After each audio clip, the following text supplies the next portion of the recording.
make sure you're pinned to the top. Keep on top. All right. We are here. Alrighty. We are here with our good friend Paavo, who I made this track "Always Do" with, and yeah, today we're gonna be breaking down the project and answering some questions, and talking a little bit about the backstory and everything you want to know. So But yeah, like we were actually touring the US and had a couple of days off, and you know, we've been friends for so long. I really thought like, hey Matt, why don't we get together and see what happens in the studio? And mhm.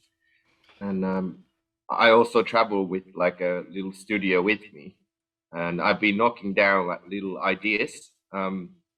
And it's kind of funny because different artists have like different things that they're into, and I had probably about 6 or 8 like little demos, and I even before I played them to you, Matt, I kind of knew what you're going to be into. Mhm. uh, but it was kind of cool that when you heard this demo called The Night Drive, you were like instantly like, okay, this is it, like let's do something with this. Yeah, um, absolutely. And I Definitely think it had that kind of dark thing that I know you do in a lot of your stuff as well. And exactly. Yeah, it had that sort of ominous quality to it.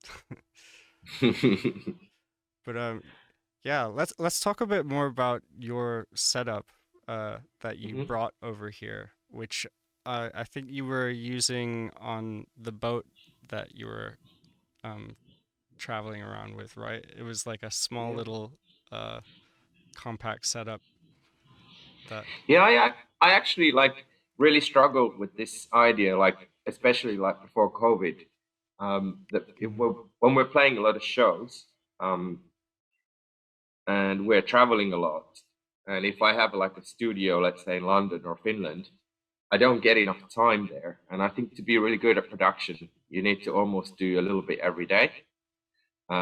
And I was struggling with this for a really long time until a few years ago when I really realized that actually maybe if I can get a really amazing setup to travel with, then I could be creative on the road.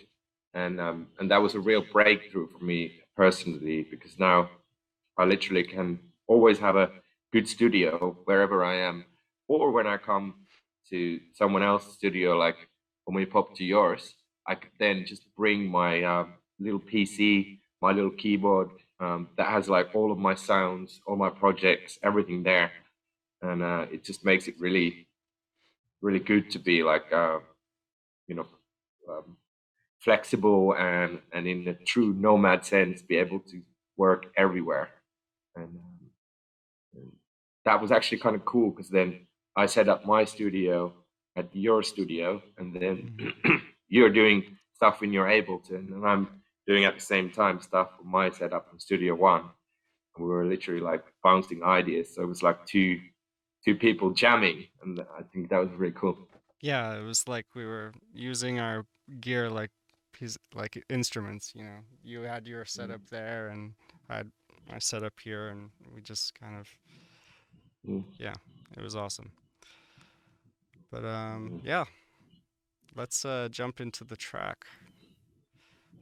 Before Okay. before I do that though, let's listen to the idea that started it all. A pretty simple idea, but um we worked a lot around it and yeah, added loads of details. But this is what it all started with.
yeah, so a very, very simple little loop, but yeah, very dark, very,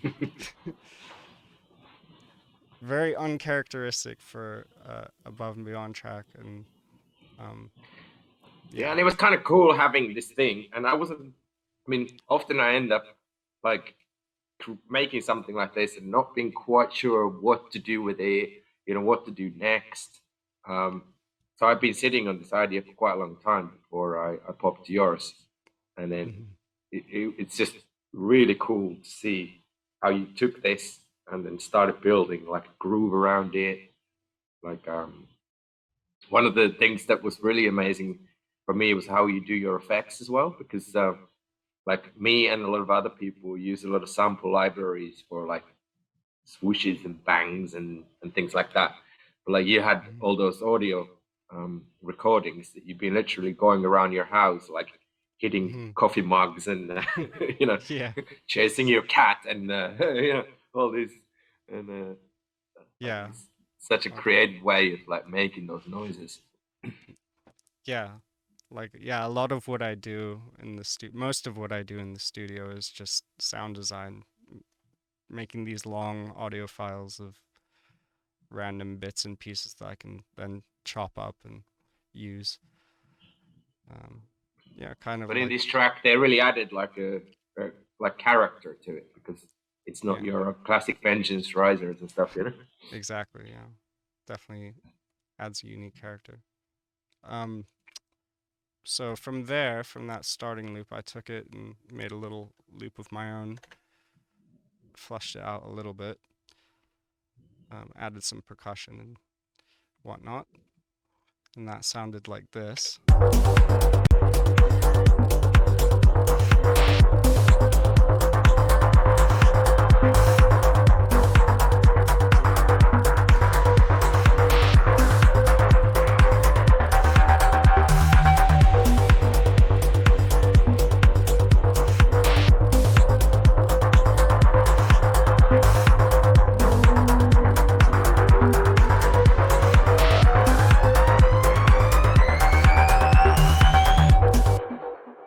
But yeah, all the bare bones were already there from the start, and all we had to do really was flush it out and add more layers and details. But yeah, And what it was the started from analog that. synth we used for that riser? Because I remember like we Oh were yeah, messing around with it. I believe that was the Monopoly. Yeah, Yeah, that was fun. yeah.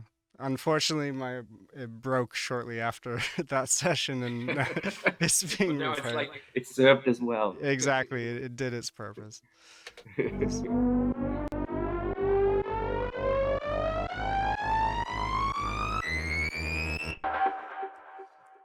Um, yeah. Cool.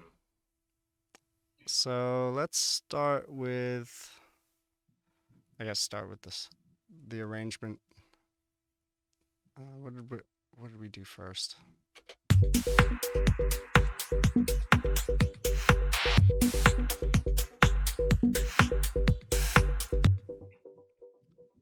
I guess I'll talk a bit about the bass sound that I Yeah. added as a layer. So you'll be seeing phase plant a lot in my videos. It's probably, yeah, my go-to synth. Well, but this is also like after I saw how you're using it, I Hmm. installed it and I've been playing around with it, and I can see why you're so fascinated with it. But Yeah, it's you seem like this is the synth. You do almost everything with faceplant these days, right? pretty much if it's in the box, I'll be using faceplant simply because there's so many options and it's it's really hard to find a limit to the things that you can do with faceplant. And I like the nature of it starting from scratch. You know, when you load a new instance of faceplant, it's completely empty, and I like that. Yeah. Most, you know, most synths they'll start with a preset or a sound. This you have nothing, so it kind of yeah appeals to my modular brain. Um, so yeah, it's a pretty simple FM sound with a bit of random modulation on the decay. But let's solo this and hear what that sounds like.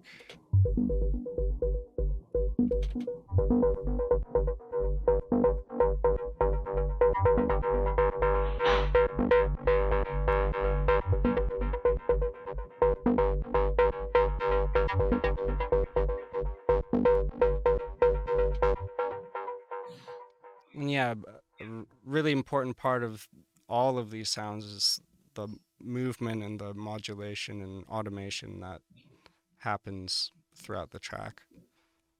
So I think we tried to make every element have lots of movement going on to keep the interest. Um, I think what's that modulating? Yeah, it's just modulating a macro, which is automating the filter and a bunch of Doing a other lot. stuff. Yeah. So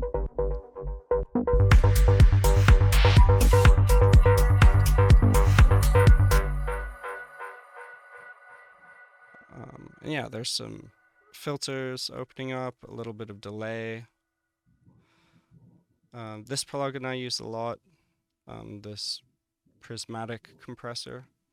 I find it's really good for squashing things into the background or even OTT-like effects sometimes. I think here I'm doing more of like an OTT thing. So without that, it sounds like this.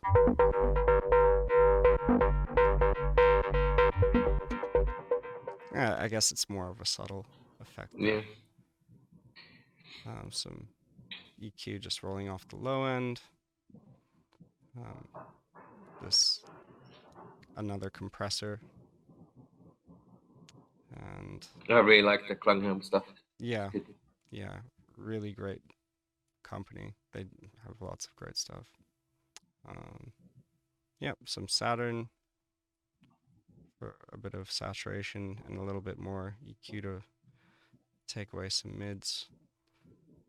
But I remember when you started building the groove, you were doing the bass line and stuff like that. And I was starting to look at what could we do with the breakdown. I was using Splice, trying to figure out could we come up with some sort of a vocal sample for the track that would actually mean something. And I was literally downloading lots of things, and I had the same project open on mine. And literally, I remember you're looping, you're tweaking something, and I'm trying to play at the same time. So we have... Yeah. Beat matching our computers. Yeah, it's funny. Yeah, actually, let's jump a little bit to the vocal because that was an important part of the whole coming together of the track. Really brought everything together. How did that vocal come about? That was literally, I think we were starting to figure out the breakdown, and I think you had the idea of doing a real old school arpeggio, like a super saw type arpeggio, and then once we had that, I found that vocal from Splice, and I was just going through a lot of stuff, trying to figure out something that would add a human element to it. Well, there you go. I thought all this time that it was a vocal that you had recorded previously. Nope. It's just from Splice. But yeah, it really fits. Yeah. There. There's probably another 50 tracks out there with the same vocal. Who knows? Yeah. Well, it really helped the track, I think, because this is a very sort of machine-like, monstrous kind of dark thing, and to add a female vocal adds a little contrast to it, which I think is really nice. Yeah, definitely. But yeah, the whole breakdown started with this riff that you made. Sounds like this.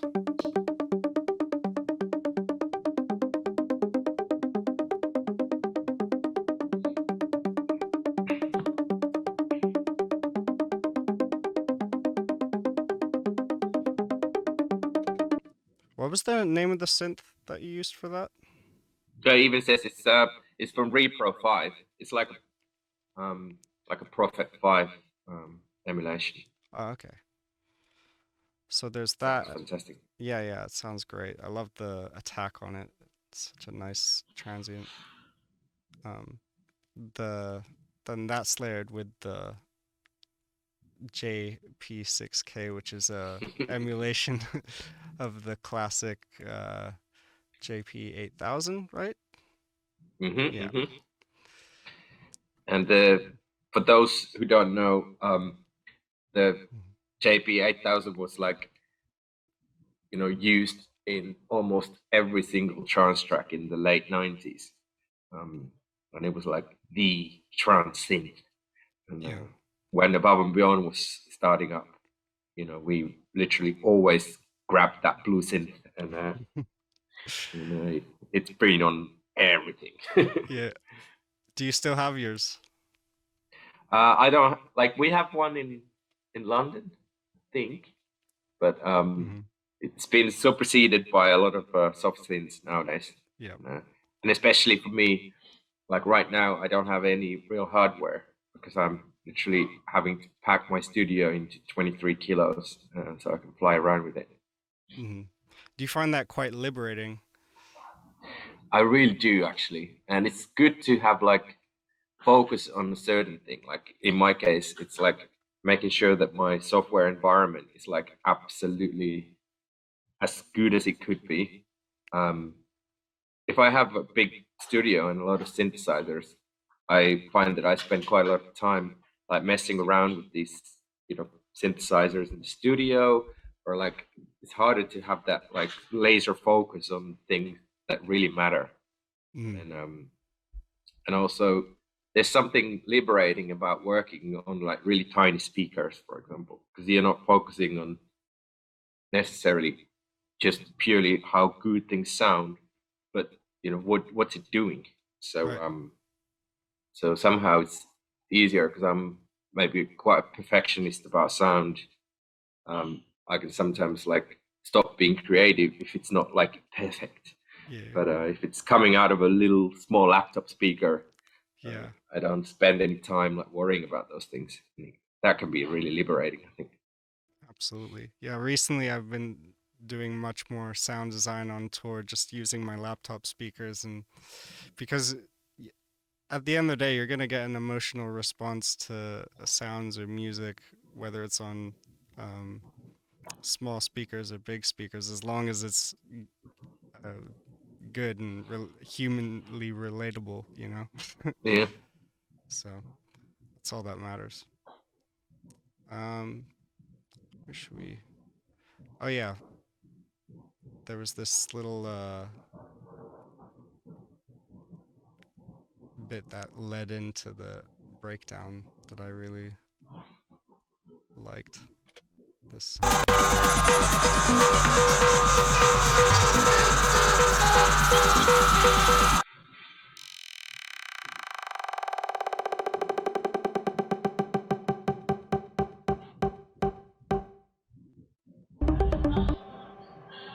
Yeah, that was So so cool.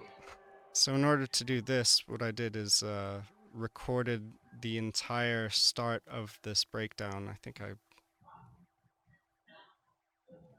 I'm not sure which audio channel I rendered it to, but You got so many. yeah. But anyway, I loaded that into a sampler and then used an arpeggiator to kind of do that looping effect and automated the rate.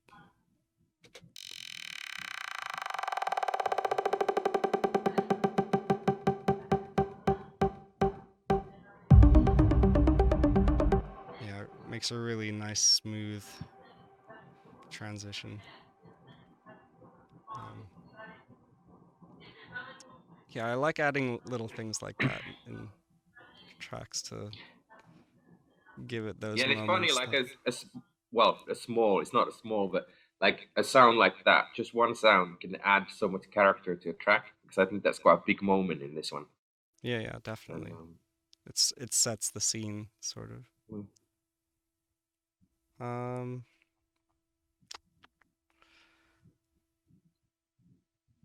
And I you guess we kind made a build up for the track. I of. think the arrangement of this one is quite an interesting thing as well, because I guess we ended up doing things that we normally wouldn't, because we have like sections later on the track where things kind of change and evolve rather than just going back to the same thing. Absolutely. And the flow of energy isn't really very linear. It's kind of, you know, it builds up and there's anticlimaxes before, you know, another crescendo and then not more anticlimaxes. And I I'm a big fan of doing the anticlimax drop, and there's plenty of that in here. Yeah, Um, I was talking with Spencer Brown about that. Like he calls it like the blue balling a track. yeah, He's like he's basically muting everything and he's working logic. So everything goes blue when he like mutes everything, you know. It ends up with lots of blue balls. yeah, yeah. That's a perfect analogy. Yeah. Um,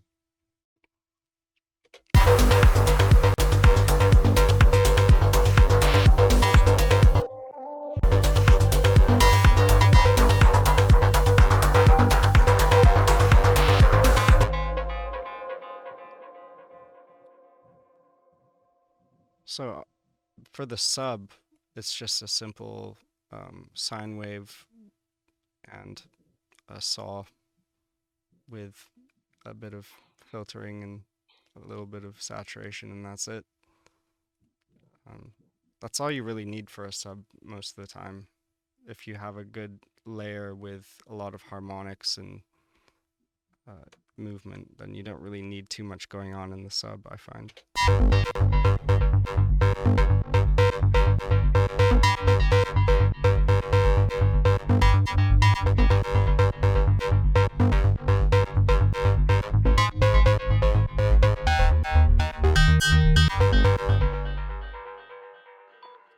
I also just noticed our original version here is at 124 BPM, and the final ended up getting pushed to 128.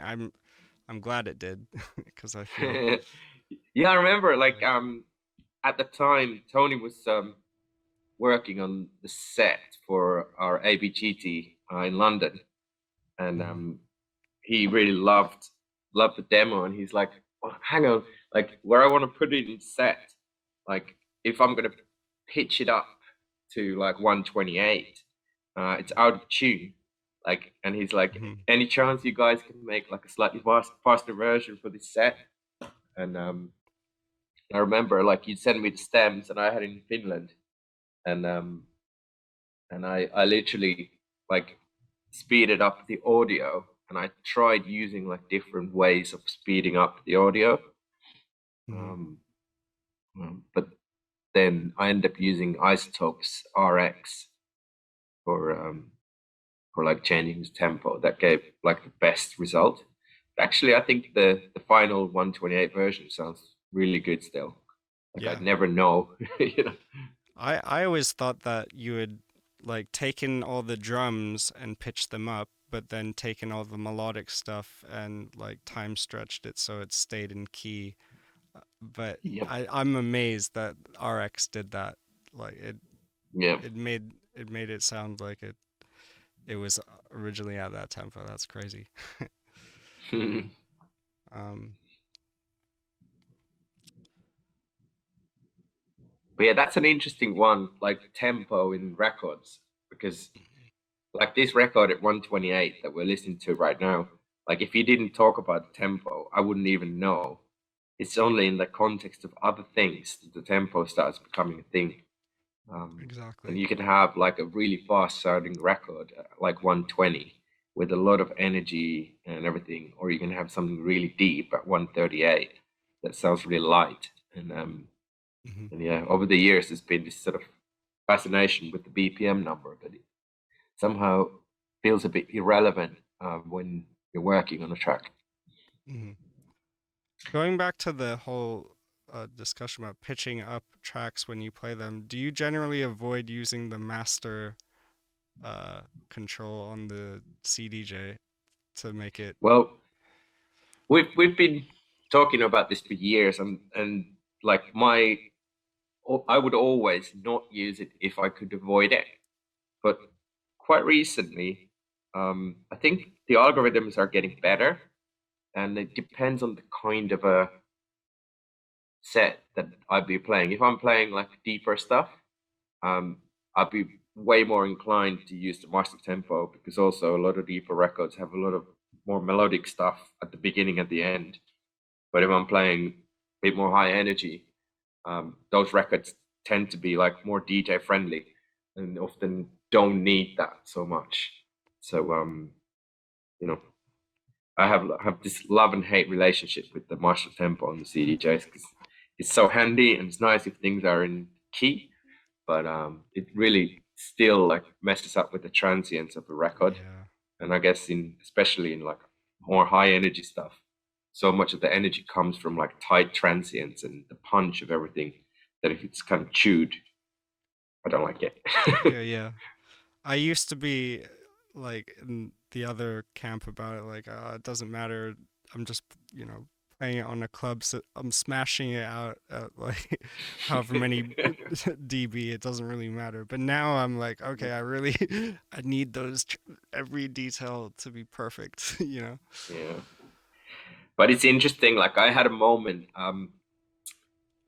We were at I think it was the O2 Arena in London, and during the sound check, I'd organized myself half an hour, and I put my laptop into the big PA setup, and I was playing all the records that we were going to play in this empty arena with this humongous system, and it was a real eye opener for me about how much we nerd out about all this little detail in records and transient this, transient that, and actually when it's on a big system in a echoey room, all of Mhm. that detail is lost. It's all about like arrangement, you know, Yeah. like big things, and Hmm. I guess that's why like on a big system, the more minimal the music, the better it kind of sounds. So that's kind of I guess the power of real like club music is like if you can do something really effective with just like four elements, I think Yeah. you're into a winner. But it's like hard, and as everybody can see here as well, Matt, you and me, we both love our detail and we love a zillion tracks. Yeah. It's like it's basically, I guess, what I took from it is that not to get too seduced by the detail and still try to have the ability to see the bigger picture. Like, what's the emotion? What's happening now? All of those Exactly. things are really important. Yeah, I think it's about finding a balance because at the end of the day, you want people to be able to listen to it at home and be able to pick out details that they haven't heard before on each listen. But then when you play it out in a club, it still needs to have that impact and power. And Yeah. yeah, it's really, really hard to find that balance. I really struggle with it, actually. I always end up over cluttering my tracks. But Yeah, and it's hard once you get like attached to things to take them out. But yeah, yeah, it takes some. You need to be good, good to be able to do that. yeah, I'm exactly. not. Yeah, to be able to tear apart your babies is really Mm. difficult. Um, so yeah, I think it would be cool to just like go through all the little cool details in this track that I I find fascinating from a production standpoint. So instead of trying to go in some structured way, um, this is another thing that I like doing sometimes is yeah, leading into drops or build ups. I have this little one knob effect rack, which I call Noisifier, which turns the signal into white noise with a vocoder and then convolutes that with a pitched super saw sample. And Oh my God. I mean, yeah, I so know this is such a good tool in this project and in what you do. But when I saw you do this, I was like, okay, I've never ever seen anybody do that. I yeah, I mean it's just like kind of adding reverb to like the master or the drum group leading into a drop. It sort of has that effect, except it's in a key, so it gives a really strong effect. And I'll solo that here.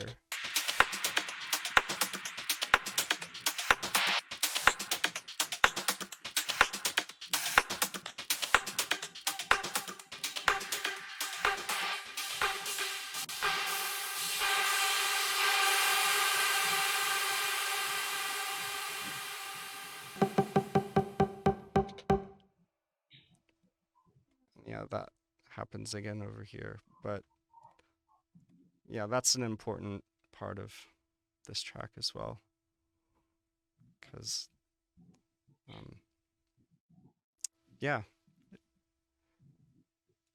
it's From another like a little production detail. point of view, one of the things that I found really interesting was later in the track, what we call our like Andy Moore sound. Mm-hmm. Um, like how you in Ableton you were able to have three different synths, I think, and it was like every time you press a note, it would like randomly play one of the three synths, and that to me was like a really cool thing. And Yeah, that's after this, this. I was trying to figure out a way how I can do this in the Studio One. I still haven't kind of figured it out. Yeah. Yeah, so that's This is where this. Ableton really is good.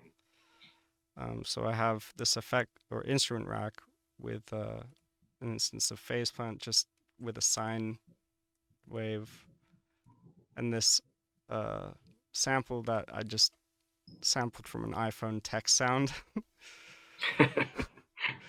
and another little FM belly sound with operator, and that sounds like this.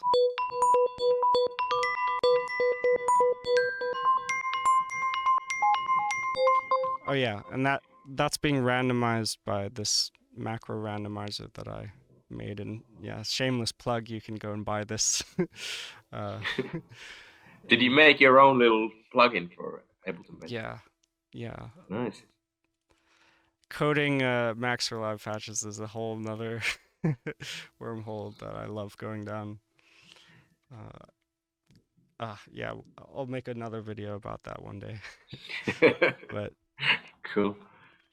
yeah, so that randomizes this uh, chain selector, which yeah gives the effect of going through all these different patches for each note.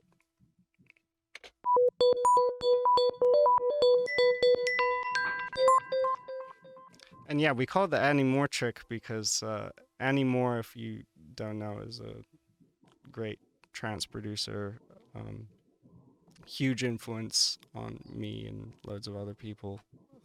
But And me. one of his techniques that he always used to do is he would chop up a vocal or a sample and then take that sample and put it on different channels that have different effects and stuff. And I've always like tried to replicate that style of processing with effect racks and all the stuff that Ableton has to offer. So that's what I did here. Yeah. And then I recorded that into this channel and then added another effect rack so I could add some delay and reverb and a ton of other stuff to that delay and reverb. And that sounds like this.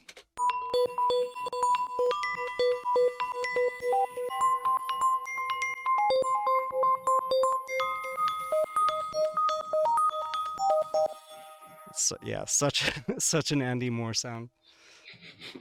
Thanks, Andy. Yeah, thank you. Um, what else is cool? Oh yeah, those effects that you were talking about before. So I think these.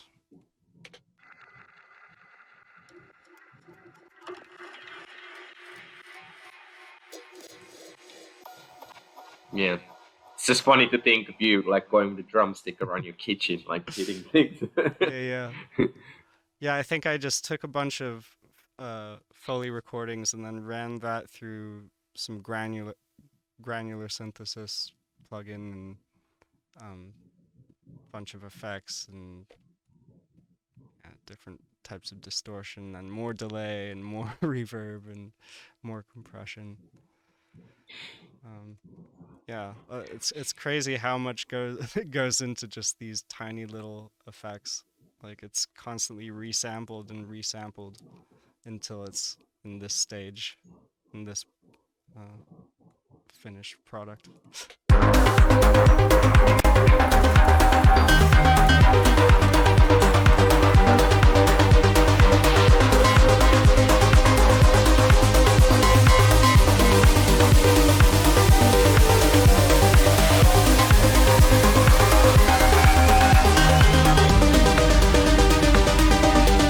Yeah, you don't really notice them in the final mix, but it does add to it when you listen to it in headphones and, you know, really. Yeah, and I guess because what we were going for here is like to me, it's kind of like old school trance. It's like the feel of it. Like I can Mhm. imagine this record, you know, coming out in like 1998, but obviously it would have been a bit faster back then. But Yeah. but it still has that kind of organic quality. And I think back then we didn't have sample libraries, and a lot of sounds were made like what you're doing. So in a way, like we're using the old school methods Yeah, yeah. in the modern world, and I think it's been great. And Yeah. it's been actually really cool playing this out as well. It's like obviously such a dark, deep moment in a set, but obviously Yeah. when we did this, we didn't have a lot of shows because it was still during all these COVID times and stuff. Mhm. But now we're well and truly back. Like I'm Yeah. playing 4 shows in 4 cities this week, so it's Back to the gonna be cool. back to the grind. Oh yeah. But yeah, this track's a really great contrasting moment in my sets. It's yeah, great to place between two really bright and happy tracks to add some juxtaposition. Um, Yeah, and I would say that in like music production, contrast is such a important thing when you put something, dark next to something happy, something, bright sounding to something really filtered. And the same thing, like you said, in a set, it's really cool being able to go from somewhere really like happy to dark to happy to sad to, like, and like playing with that contrast. I think there's like real power in that because I think people tend to only feel and recognize change. So if things change, stay the same, you don't really feel it quite the same. So there's yeah, like the power of contrast in many ways in music production, songwriting, and doing DJ gigs as well. yeah, exactly. It's all about context, like you were saying with the tempo. Like this might feel fast right now, but if you played it next to a 128 track, it wouldn't feel right. But Yep. yeah, so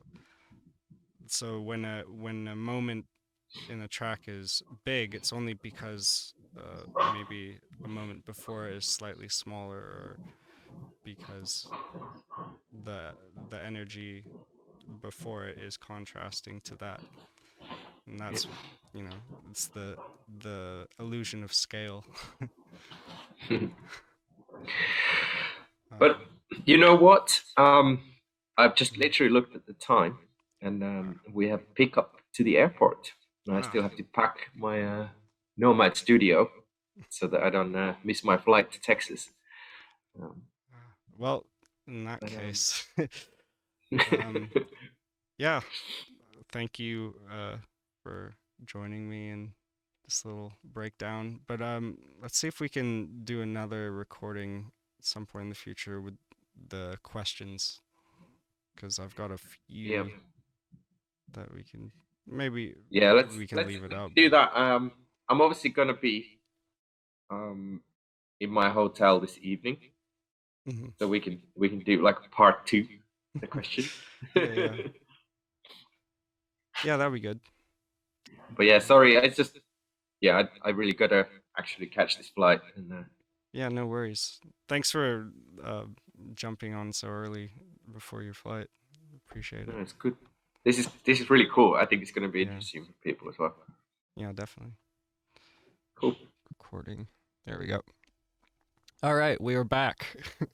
This time, where are you right now? Right now I'm in a place called Porto Ottiolu in Sardinia on my boat. Wow, I've amazing. just been working on some music here and just chilling out, getting over Sounds jet lag. sounds great. All right. I think we left off somewhere around the effects, but there's one more thing I wanted to talk about in the project before we get into the questions, and that's this vocal chop thing that we added for the sort of final drop. Um, there's some interesting things going on here that I wanted to show. So if we play it, solo it.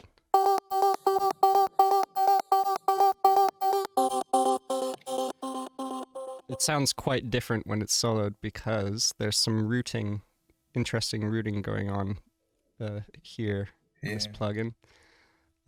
So we have this routed to the bass group, which is then feeding to a ring modulator. So the bass frequencies kind of make the high frequencies sound distorted.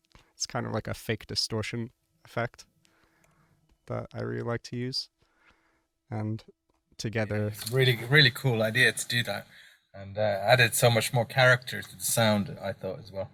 yeah, definitely gave it a gritty sort of character. So if we solo the bass part with the vocal chop.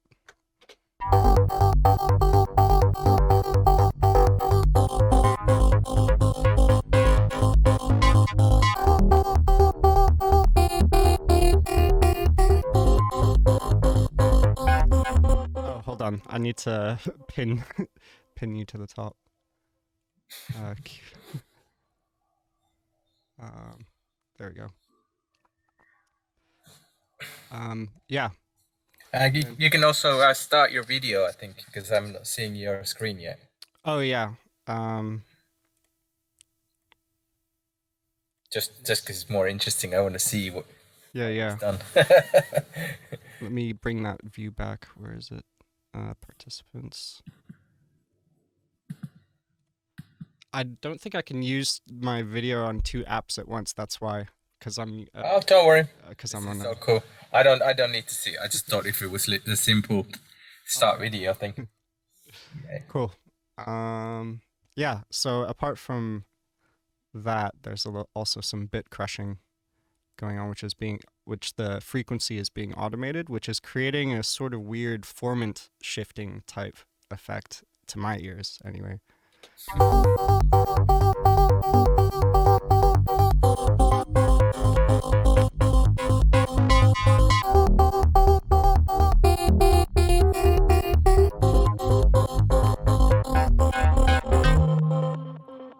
So yeah, some really interesting textures created by that. And yeah, I think somebody also asked if we can go over the drums a bit more. So I think yeah, let's start. Give him a look around. Yeah, start with the kick, which you up a little bit. So yeah, I like to use kick 2 for my kicks. Really easy to design a good kick sound, but this kick is divided into two, with the kick 2 providing the transient part of the sound, and actually most of the tail as well, but there's also this phase plant layer, which is just a Of bit course, there is space fun. Of If course. it's your project. So yeah, this is just providing a bit of extra sub or tail to the kick, and together it sounds like this.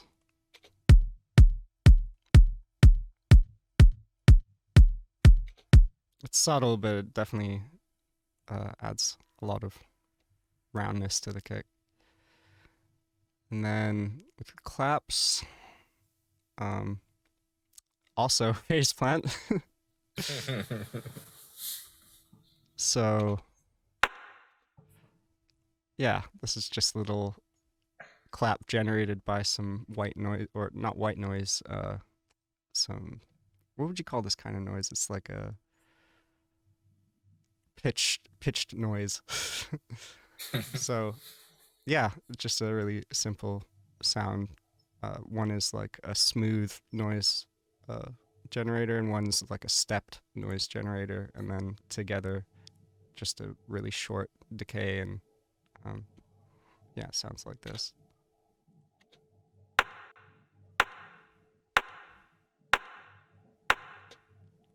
I didn't need a big for this track.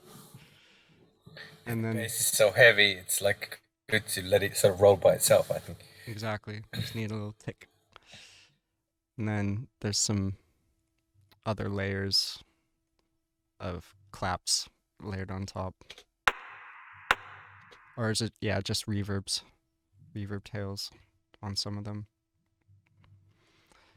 And then we get into the percussion group, which is just a collection of little samples and loops I made, and yeah. Yep. Oh, there's and yeah, there's quite a lot of stuff going on just on this little shaker.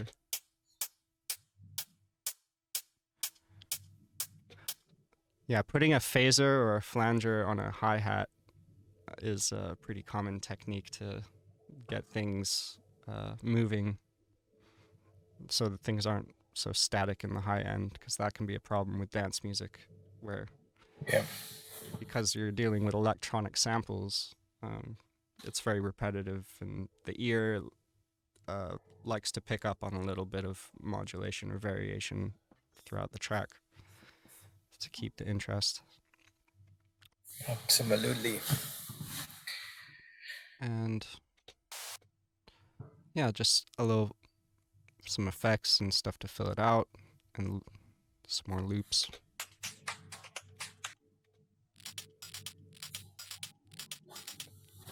This has Decimort on it. One of the things I like when I first started listening to trance and this kind of music is there were lots of bit crush percussion at the time, and That was probably just because the samplers were so bad. yeah, exactly. It's like, yeah, first the samplers were so bad, and then at the point where I got into it, like the mid thousands, where people were starting to use DAWs, they wanted to get that sound, so they would just put bit crushers on all the Yeah. percussion. And yeah, I still like doing that. Gives it a lot of crunch. And yeah, some more loops, some bongo-y loops, and a little ride.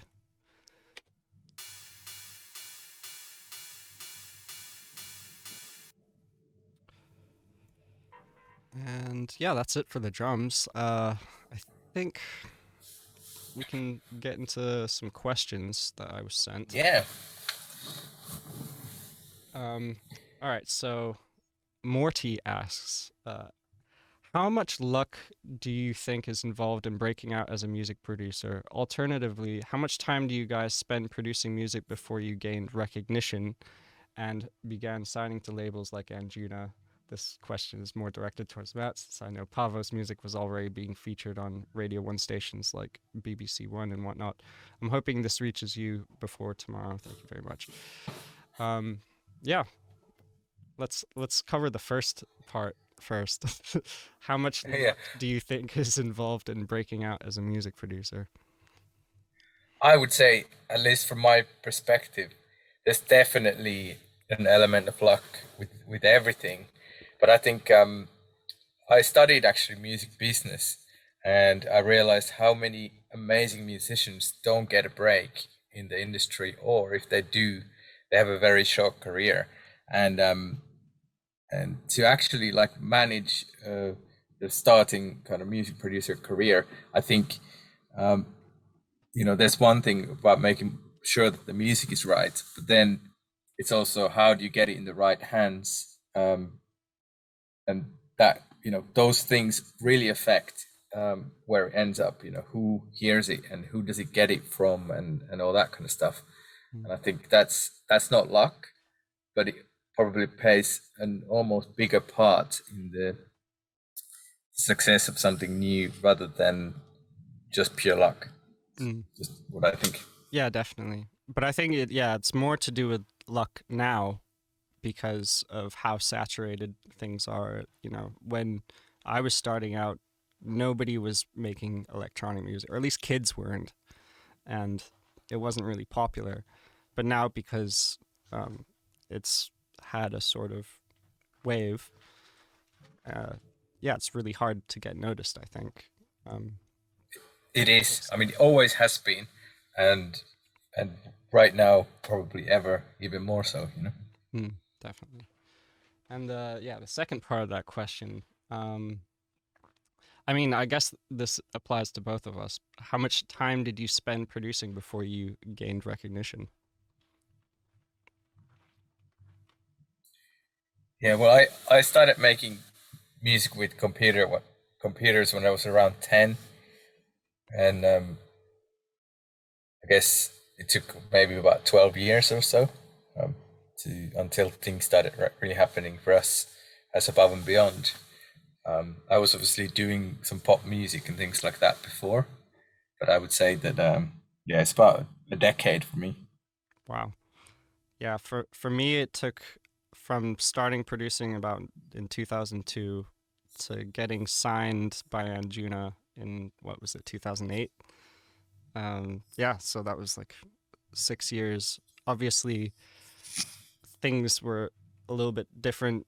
Like forums were big when I started, so there was a lot of help, a lot of access to people, um, and I was really lucky because I posted my music onto forums, and from there I got noticed, and then DJs started playing out my tunes, and then I got noticed by Anjuna Beats, and everything went from there. So it was relatively quick, I'd say. Yeah, But especially back then, and I think it still matters. It's like if you get released by a really good record label, and or if you have support from someone really big, like let's say if Armin ends up playing your track on his radio show 5 weeks in a row, and you're unknown, I think those sort of things really can help launch your career as well. absolutely, yeah. Yeah, what launched my career at first was having a bootleg I made of what was it? I think it was James Holden Nothing, and Tiesto played it. Yeah, I love that track. Yeah, and from there he asked me to do a remix, and then so on and so forth. So Right. yeah, I was very lucky, and Me too. yeah, still very lucky. Okay, next question from Maya. Where do you start when you decide you want to record a track? And come to San Francisco, please. I literally just flew from San Francisco to Italy, and hence I'm a little bit like I don't know what time of day it is. Well, Maya wants you to go back, so yeah. I really want to go back to. yeah. So what do you think? Well, I mean, I always start from a sound design perspective, so it doesn't really matter what the element is. I will start with a sonic idea and then develop that into a musical idea. Or sometimes will start with some chords and work around that. But most of the time, it's starting from sound design. Yeah, for me, I guess I really love playing piano. So often, like you say as well, sound design is part of how I operate. But normally, I try to come up with some kind of really inspiring sounds. And often if I have a really inspiring sound, it leads to like a melodic or harmonic idea. And I tend to develop most of my tracks like that. But like in the case of this one, the sound that I was getting really into was the bass sound in the original demo. And I think that sort of, I got excited about it and ended up doing a little more on it. Oop. Sound, a bass sound, something like that as well. Yeah. This track particularly is definitely started from a place of sound design, and yeah, the whole vibe was in the character of the sound. Yeah. And bread. Are you hungry? He asks, can you show where the sample was from? The vocal sample. I think we already did that. So Yeah, we yeah. covered that already. Yeah. And can you elaborate on your approach to mixing the track sounds incredibly clean? Well, this track I started the mix, but Paavo finished it in his studio and I think it sounds absolutely amazing. The finished mix is like mind-blowing to me. How just like I don't know. I think with mixing, it's like it's one thing. Like often, a good mix needs like great sounds because you can't like so much of a good mix is good sound design and also like how you allow space for different elements. But then once you've got that, and what we did at your house, Matt, like it already sounded really really good. But I have this insane studio in Finland that sounds like a your ideal festival setup. So it gives like an incredible opportunity to take something that's already good and slightly just adjust it. And I think the biggest changes I did was probably in the low end. We can over there I can hear so well how long a kick drum is, how much space there is between a kick and a bass and things like that that can be really really difficult normally to really judge. And I also ran it through a really nice Neve satellite, like a summing box, to give it a little bit more sort of analog weight. But that's Yeah. I really didn't need to do that much to. You already sounded really good. Yeah, but the analog subbing I think added a ton of care because it does sound kind of sterile just coming out of the box. Because most of the stuff here is generated by like Faceplant, and there's not too much analog stuff already, in there. Yeah, For yeah. And the summing is one of those things where like I think plugins are getting so good. There is no like absolute need for it.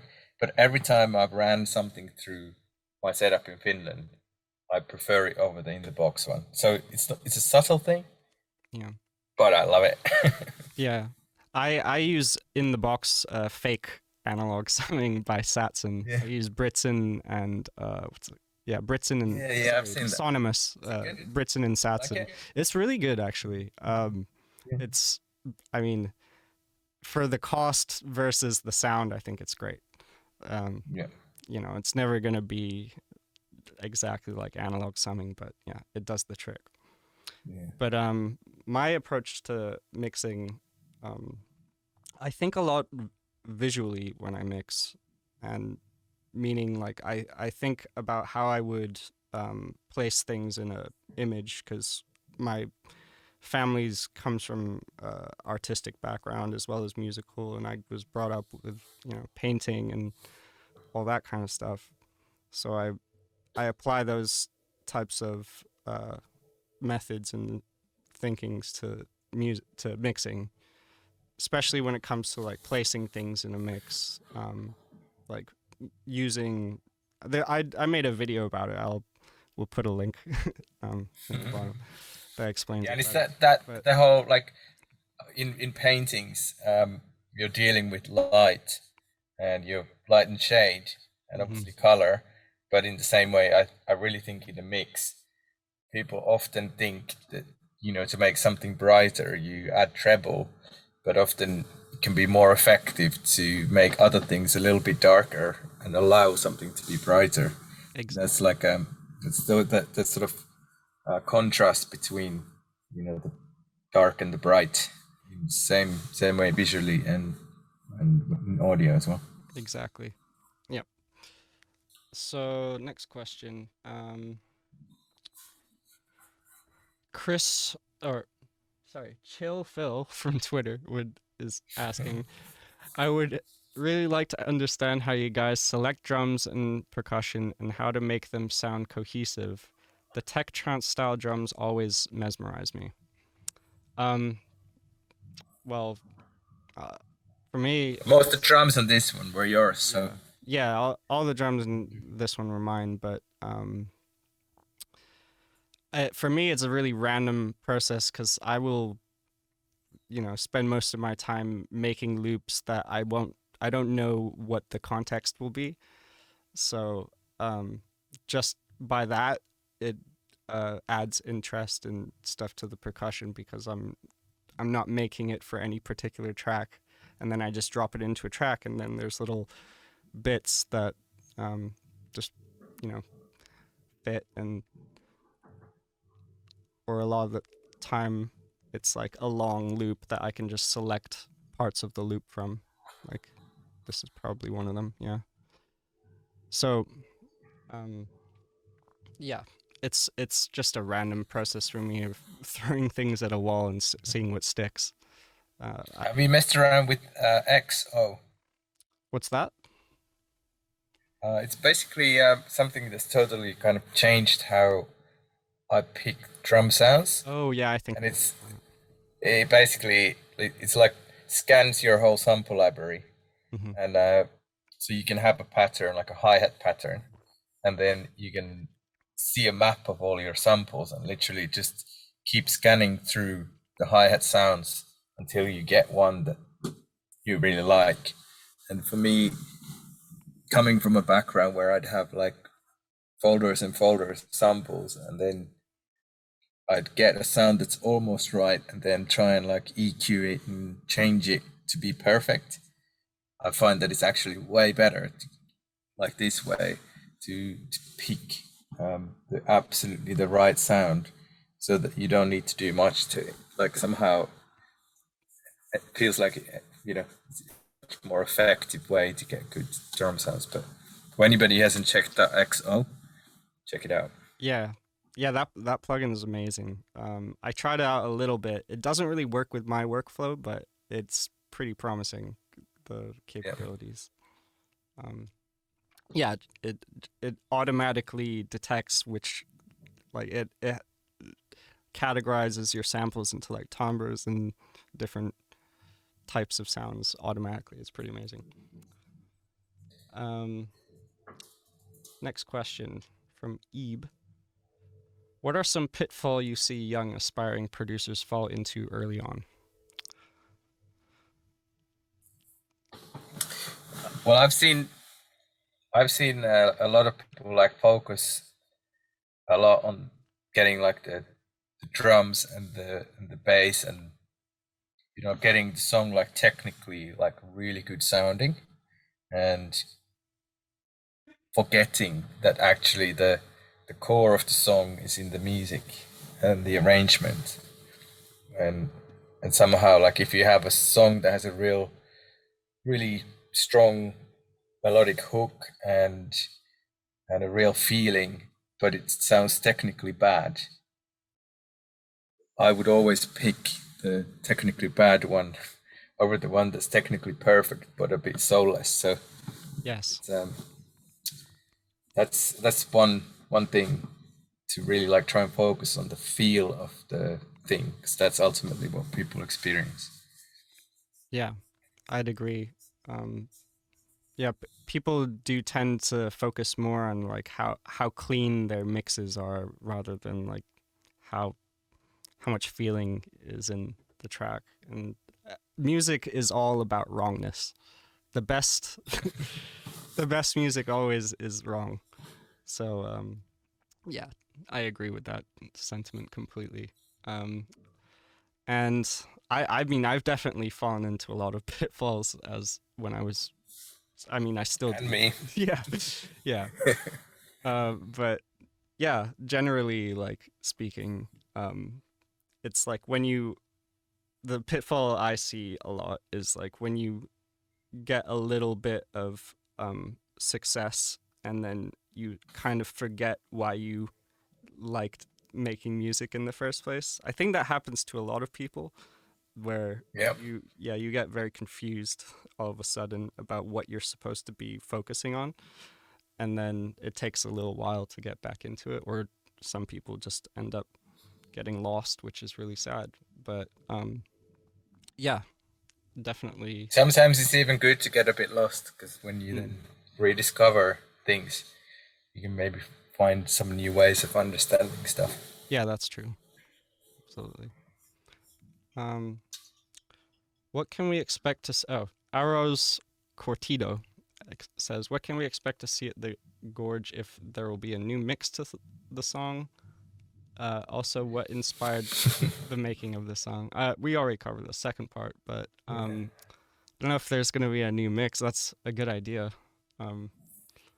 Maybe. Yeah, we should get some cool new remixes of this actually. Yeah, that would be cool. It would be cool to do a version of this with a bigger, more powerful drop, because I mean, as much as I love the anticlimax thing, Yeah. when you play it live, I sometimes do wish it had a big moment like that. Well, hey, you've got the project there if you feel Yeah. inspired. Yeah, I think I might. Yeah.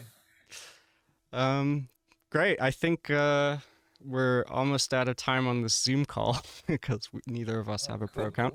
But yeah, thank you, Paavo, for joining me again, and Thank you for hosting the chat. and thank you all for watching and supporting the channel. And yeah, hope you enjoyed this little deep dive, and we should do more of these. And see you all at the Gorge. I'm so excited for it. Yeah, me too. I'm already preparing my set for that. So yeah, I'll see you later. See you there. Bye. Thanks. Bye-bye.